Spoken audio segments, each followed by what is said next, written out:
please us in the moment don't necessarily make our lives good. Did that make you happy? Well, possibly not. And I think that when we get very separated from nature, we lose a part of ourselves. Often worries about money are really about something else. They're about status or meaning. And so your expectations were down low, reality was here, and so you enjoy this kind of rising thing, that things that seem to make us happy might not be good at all.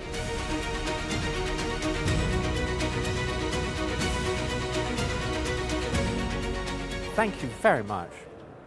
No, actually, this is my first visit. I'm definitely coming back. I've had a fantastic time and really, really interested. Well, I think we should really try quite hard to define beauty, while accepting maybe we won't completely get that. I'm a bit skeptical of the idea, oh, it's too mysterious, oh, it's too mystical. I think that we should, as it were, be ambitious and try to put things into words. Try and say, well, the beauty is about proportion, or beauty is about the rhythm of different parts and how they add up, or beauty is about how an object reminds us of something very noble and true and magnificent. I think we should try. And we will always be locked into a discussion of, no, but that doesn't seem to quite right. And I think this is what philosophy is really about. It's about ambitious but really interesting discussions where we might not have a final, complete, good answer, but the engagement around it is really helpful and it gets us much closer to the things we love. So I'm really keen on trying to define, but trying.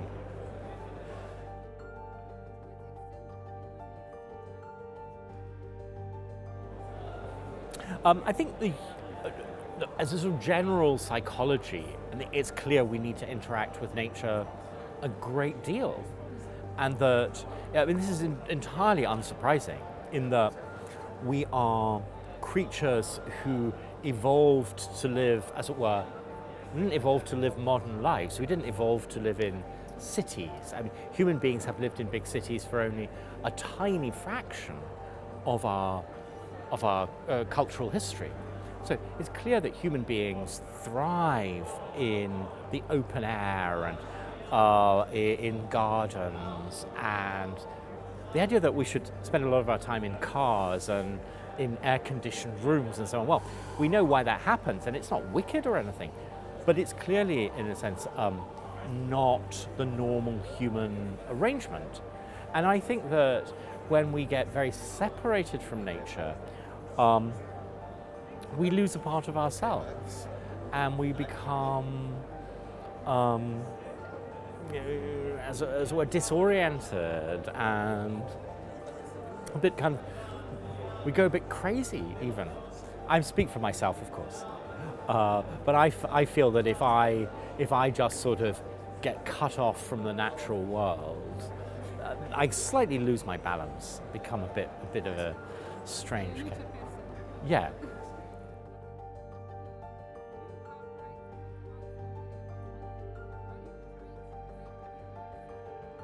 So the book is called How to Worry Less About Money. It's got a very specific point, really, which I think one needs to clarify. It's not about having no money. That's a real problem about money, and people have to worry about that and not read my book. My book is about the psychology when people get very agitated about money, even though, in fact, they have enough money. It's a very interesting human experience. So someone might really have plenty of money, but they feel very bad about it. They feel they haven't used it well, or they think that everyone only sees them in terms of money, or they think that they haven't got as much as someone else. And so their mind is actually filled with worries, which are about money, but there's not really, as it were, proper economic anxiety, and that's the bit that interests me. And so I say in the book, often worries about money are really about something else. They're about status or meaning or friendship or fear that people aren't truly your friends, suspicion, these kinds of things. So I had a lot of fun writing the book, and I think it's one of the most amazing topics, that money fills our imagination. Oh, if only I had this bit of money, then I could do that thing. Or you think that, you hear that so-and-so has a lot of money, and you think, oh, how lovely their life must be. And so our imaginations are very oddly geared to finance, which in fact, many, many other things are going on in life. Loneliness, friendship, sense of fulfillment, creative achievement, feeling of emotional security, love, millions of other things that are actually not really connected to finance all that directly.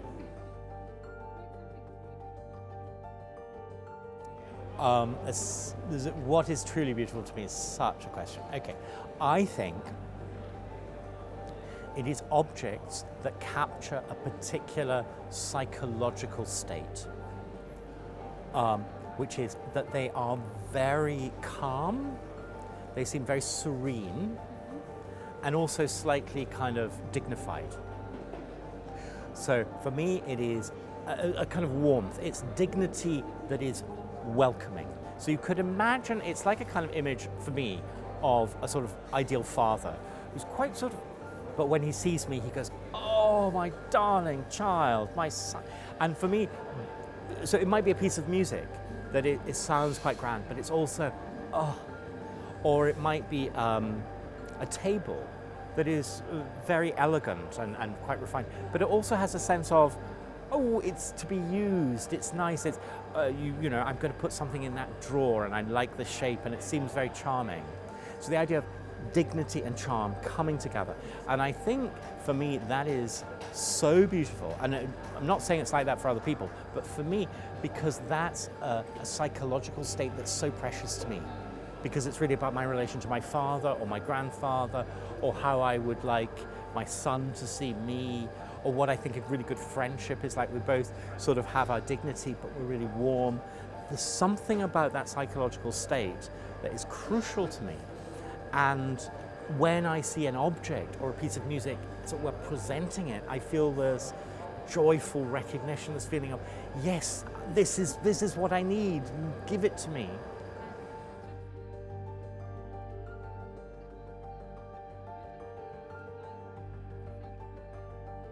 Good life the same as a happy life?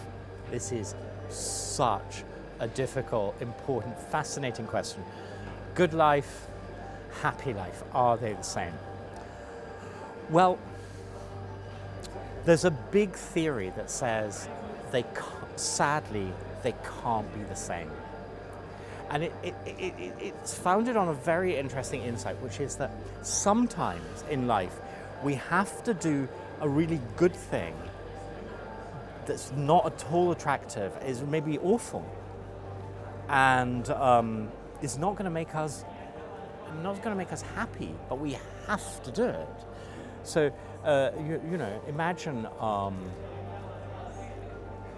there's a very imagine a mother, and she has to and there's something difficulty going on. She has to make the children, get up in the middle of the night, and there's a fire or something, and they have to run away. She was being a really good mother, but we say, was that happy? It was a terrible occasion, but she was a very good person. Or a good person will say, for example, here comes my sister who's in a lot of trouble. I'm going to really help my sister. I'm sure I don't have a big house, but I'm going to take them in. I don't have much money, but I'm going to give them some of my money. And you go, look, that was a really, really good thing to do. Did that make you happy? Well, possibly not. Especially if, imagine you feel a responsibility to someone, you don't actually get on that well with your sister, but you do feel a deep sense of responsibility. And we'd say that person is very, very good, but we don't think it's necessarily making their life happy. Or a father who continues to work extremely hard so that he can pay for his children's education or something. He's doing something very good, but probably he would like him to go off and play golf or something, but he doesn't.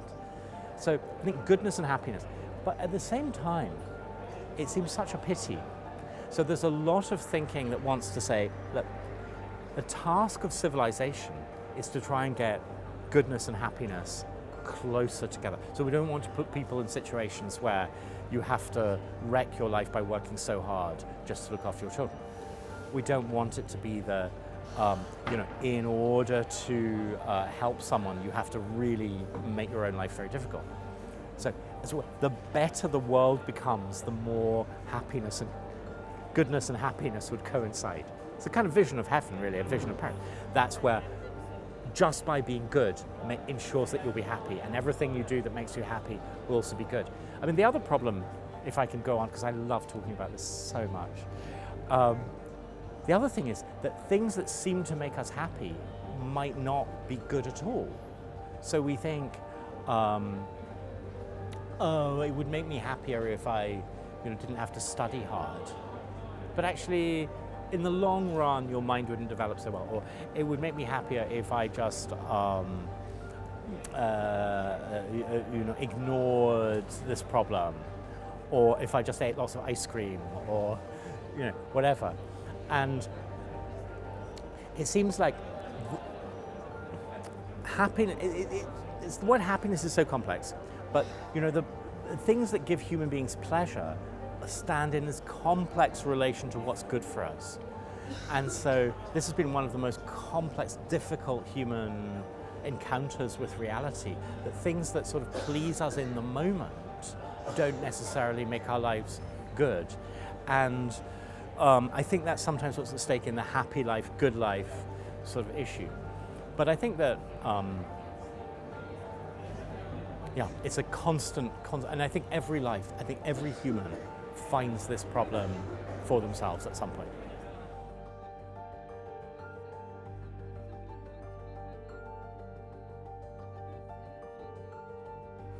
There's one theory that I like, which is to do with adjusting expectations. So there's a theory that how happy we feel depends on how happy we thought we would feel when we got there. So imagine you're going to a restaurant and people tell you, oh, it's an amazing restaurant, the best restaurant in the whole world, it's so utterly fantastic. And you go there and it's perfectly okay. You think, oh, what a letdown. I thought it was going to be great. And no, it's just totally fine. But your expectations were up here, the reality's here, and so you think, oh, that wasn't very good, so you're not very happy. But imagine someone said to you, look, I'm sorry, the restaurant we're going to, it's very ordinary, it's really not very nice, so don't get, and you go there and it's really fine, and you go, oh, actually this is great, and so your expectations were down low, reality was here, and so you enjoy this kind of rising thing. So there is this widespread, as in the history of philosophy, this idea of connected to Stoicism, of keeping your expectations quite low and assuming that things won't be especially good, and that leaves you this space of pleasant surprise. So it's weird a notion that pessimism, that is assuming that things will be nothing special, is one of the guides to happiness. But really what it's telling us is, I think, not to go in for what in English is called boosterism, that is bigging things up. So saying, oh, it's amazing, oh, it's fantastic, oh, and that's almost like a problem of manners. It's a sort of fault of manner, of style, as it were. So you should never say to people, oh, go and see that film, it's so completely brilliant. You should say, because then they won't like it as much. You should say, oh, you might go to see that film, it's moderate, I find it slightly interesting. And then you have the space to kind of enjoy it. What is the School of Life trying to teach? What should people learn at the School of Life? I think there's a very, very core idea, which is to do with loneliness and suffering. So the School of Life is an organization where a lot of what you might call rather nice people, educated people with nice jobs, people who have nice families and so on, are around. And we see these people and they look just fine. If you saw them in the street, you'd think, probably that person's probably a nice life. If you met them, if you were seeing their Instagram page, you would think, oh, probably quite a nice life. But what we look at is the inner complexity of nice people, the loneliness, the misunderstanding, the sorrow, the sense of sometimes of failure. But we do this from a position of what might be called companionship. So Alan and I write about these things because we know them from the inside. We make films about these issues because there's the issue that my sister suffers, the issue my mother, my daughter, my brother, myself at times. And so it very much the sense that good people have complex inner lives, and that makes good people quite lonely, and we want to bring good people together to see that they are much more normal in a way, much more, it sounds weird because it seems so normal on the surface anyway, but deep down I think a lot of interesting people don't have that sense. And School of Life is a place where you meet, understand, with dignity and elegance and a sense of, shared respect. And so it's I think a very important thing we're trying to do for other people, and it rises from needing to do it for ourselves. Well, thank you very much. Great pleasure for me to be involved.